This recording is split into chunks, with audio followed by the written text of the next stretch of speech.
état d'esprit. Un lieu atypique. Autonomie. Des façons de travailler. Un espace ouvert. C'est agitateur d'idées, quoi. Différentes formes d'activité. De créativité. Au départ, c'était des espaces de coworking et puis ça s'est élargi sur tout ce qui est démarche collaborative. Et c'est un lieu qui n'est pas l'entreprise, qui n'est pas la maison, mais qui est entre les deux. C'est une démarche collaborative. On part du principe que c'est ceux qui ont des idées qui le font, qui prennent les décisions. L'IRESA est allé à la rencontre de 5 tiers-lieux en Pays de la Loire. Il vous invite à découvrir les activités qu'ils ont développées, leur mode de gouvernance, de financement et les impacts de leur vision de travail en coopération. Accès Réagi, en fait, c'est une association d'insertion pour l'activité économique qui, du coup, a de multiples supports, un équivalent de 110 ETP. Ce site-là a plusieurs activités, dont la recyclerie, on a l'atelier bois, l'atelier mécanique, on a l'activité aussi environnement qui gravite autour, avec l'utilisation du bois de chauffage, du compost, des broyats.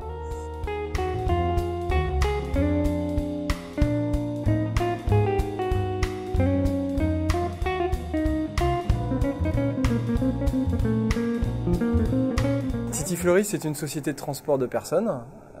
On fait du transport scolaire pour les établissements spécialisés et pour le compte des conseils départementaux. Donc c'est plutôt des jeunes en situation de handicap, mais on transporte aussi des adultes en situation de handicap et des personnes âgées atteintes de maladie d'Alzheimer vers les accueils de jour EHPAD. Donc on est présent sur tout le Grand Ouest, de Brest à Bordeaux. Le siège est à Nantes. On a 7 agences. On maille voilà, tous les pays de Loire, Bretagne, Poitou-Charentes. Et donc ici au siège, on est 35 salariés.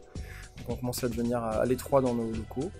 Et donc on a acheté un bâtiment plus grand que ce dont on avait besoin, avec pour objectif de relouer des petits espaces, moyenne surface et grande surface, à différents acteurs de l'ESS, et si possible à des structures qui travaillent comme nous auprès des publics personnes âgées, personnes handicapées, pour avoir des complémentarités dans les partenariats.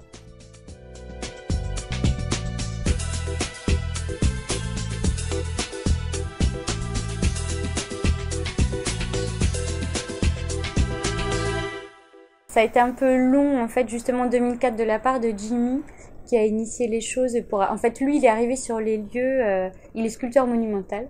Et donc, voyant tout le bâtiment là, de Central 7, qui doit faire à peu près 800 mètres carrés, et puis très haut de plafond, ça l'a directement intéressé. Puis il a demandé à avoir un bail de location à la commune de Nivoiseau, qui était le propriétaire des lieux. Donc ça a mis un peu de temps, mais le bail est obtenu, bail qu'on a toujours, bail précaire qui est renouvelé d'année en année.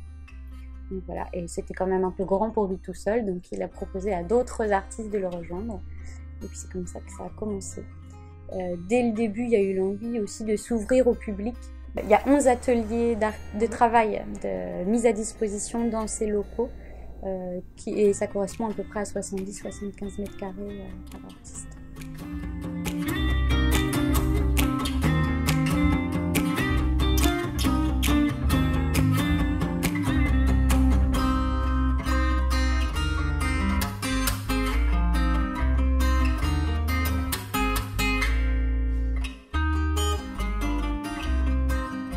Donc le Solilab en quelques chiffres, donc du coup déjà le lieu, un foncier de 9000 m², 3 bâtiments de 4000 m², fonction location d'espace de travail.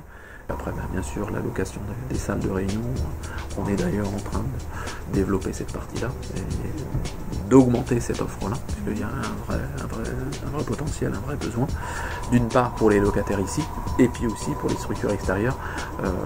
Pour une réunion, un séminaire, une formation, c'est assez apprécié de venir sur un lieu, tiers-lieu. C'est aussi cette logique-là qui plaît assez bien de sortir de son entreprise ou de son organisation pour des temps, je dirais, plus ouverts de réflexion. On a ensuite en fait un espace de vente ouvert au public du mardi au samedi. Et quand on parle de tiers-lieu, j'y reviens, mixité en fait des publics et des activités.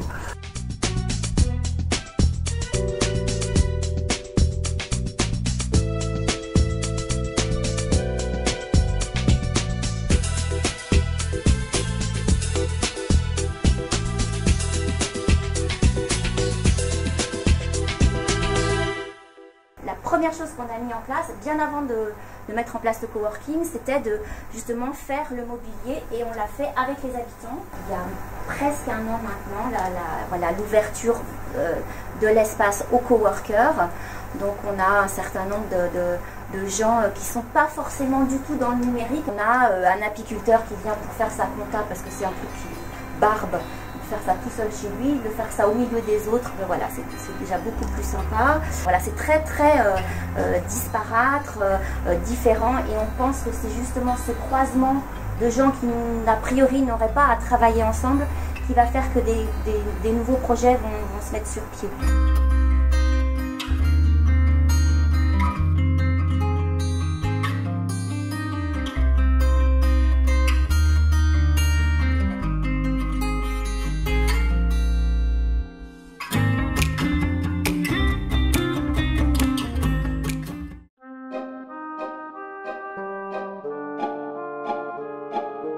En fait, le lieu fonctionne par lui-même. Il n'est pas porté par 3 personnes de manière historique, on va dire.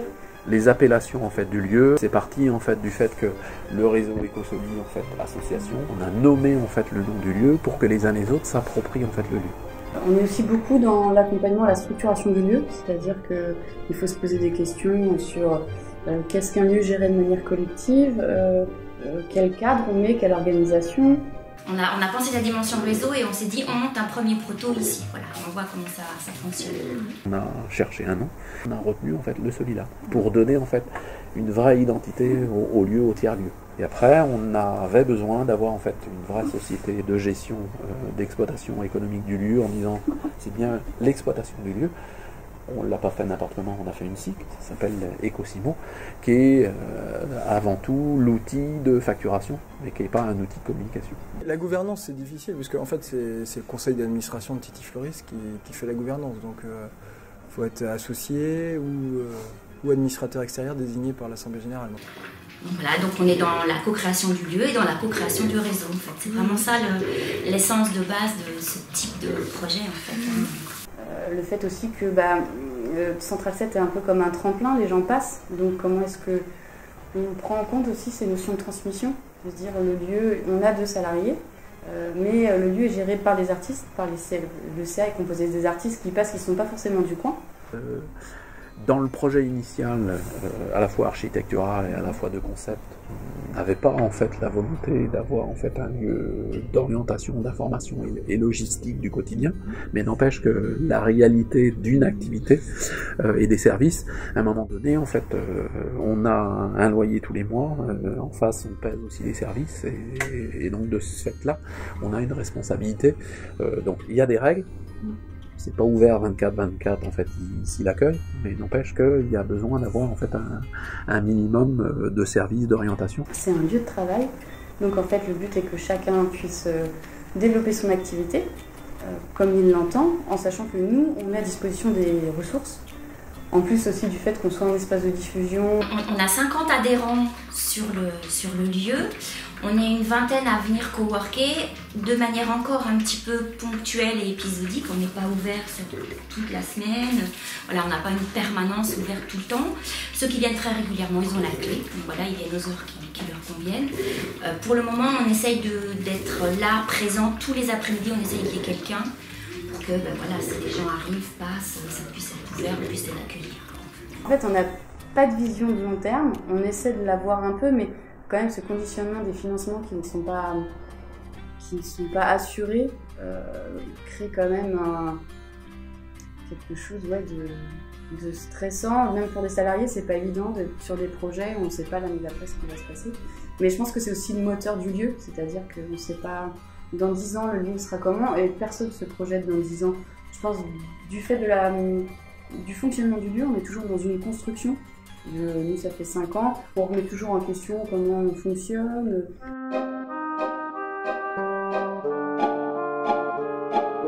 La SCI, du coup, est propriétaire et du coup, on va dire, je pense que par rapport aux prêts, rembourse ses prêts par rapport aux loyers qui sont perçus. Les premiers financements ont été générés la trésorerie a été amenée grâce à des interventions d'une salariée qui était aussi artiste, qui faisait des interventions comme ça dans des structures.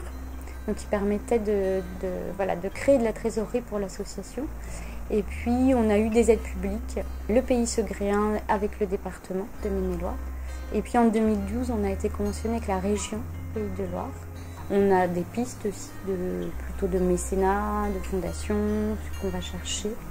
On aimerait bien aussi pouvoir déposer un projet sur ce qui est valorisation du patrimoine, et notamment amélioration des conditions d'accueil du public. C'est vraiment la SCOP qui est propriétaire des locaux.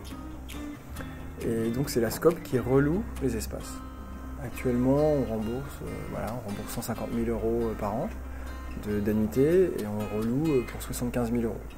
Il y a le bail classique 369 et sinon pour le reste on est sur le contrat de prestation de service, c'est-à-dire en fait ça inclut une mise à disposition d'un espace mais aussi d'un ensemble de services associés, donc salle de réunion, accès à internet, le courrier, domiciliation, reprographie.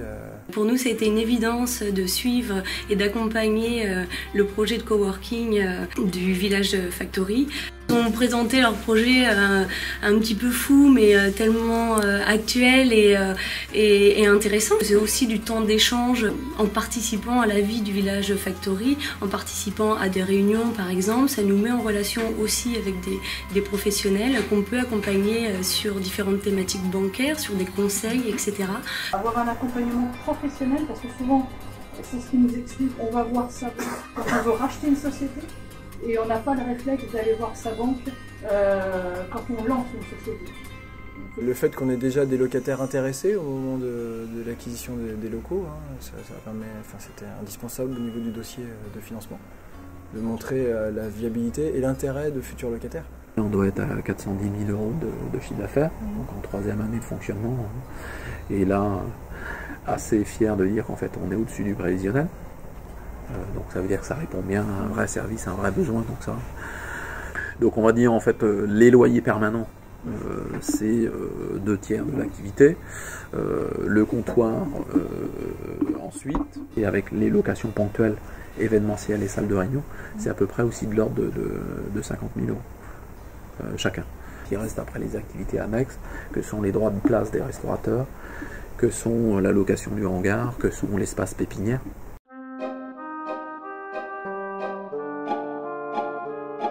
L'impact vraiment sur le territoire, voilà, vraiment d'avoir un intérêt pour créer des emplois, donc, par le biais de l'insertion par l'activité économique et vraiment locale. C'est pas une évidence que de soutenir la culture en milieu rural. Tout le monde ne voit pas l'intérêt, l'impact positif et économique que ça peut avoir. Au niveau de l'emploi d'artistes, la vocation c'est la mise à disposition, mais c'est aussi l'accompagnement, enfin la professionnalisation des artistes. Et puis toute la dynamique de tous les gens qui viennent sur le territoire, donc tout le rayonnement que ça peut donner d'avoir voilà, un lieu comme celui-ci dans une petite commune rurale qui fait vivre par des expositions, par des concerts, par le fait rien que de redonner vie aussi à un lieu qui... On dit qu'Anières a beaucoup changé, quoi.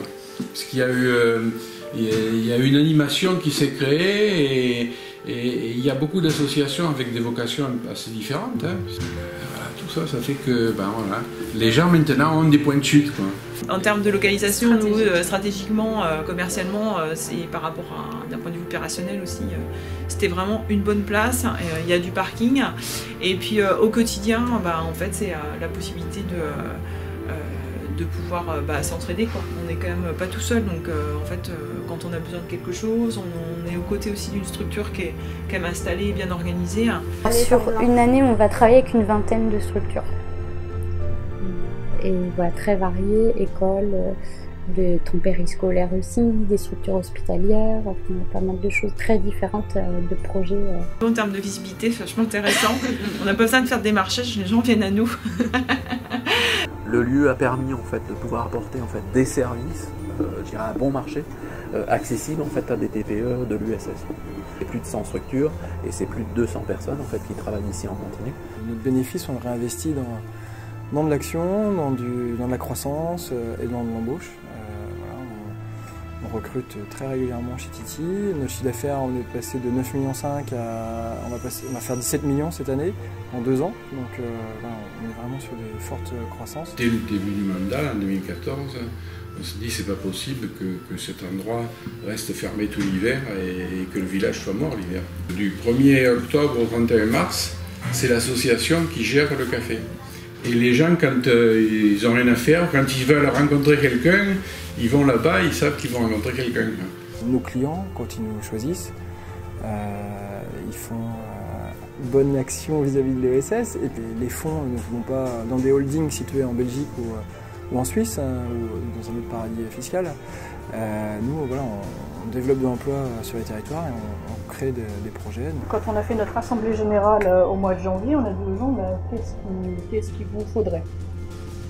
Et a priori, il nous faudrait un marché circuit court pour faire justement de la dynamique locale. Donc ce que je veux dire, c'est que nous, tout ce qu'on fait, on le fait en lien avec le village. Parce que c'est soit les villageois qui viennent nous porter main forte, soit ce sont leurs idées.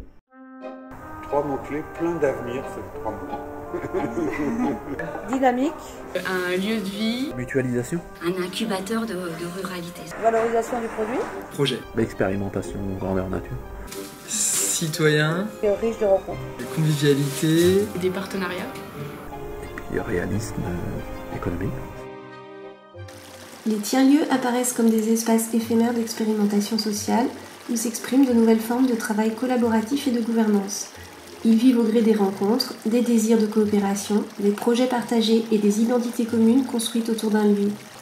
Un tiers-lieu repose donc sur la mise en cohérence et la synergie de 3 conditions. Un projet de coopération créative, un espace partagé et un modèle économique viable.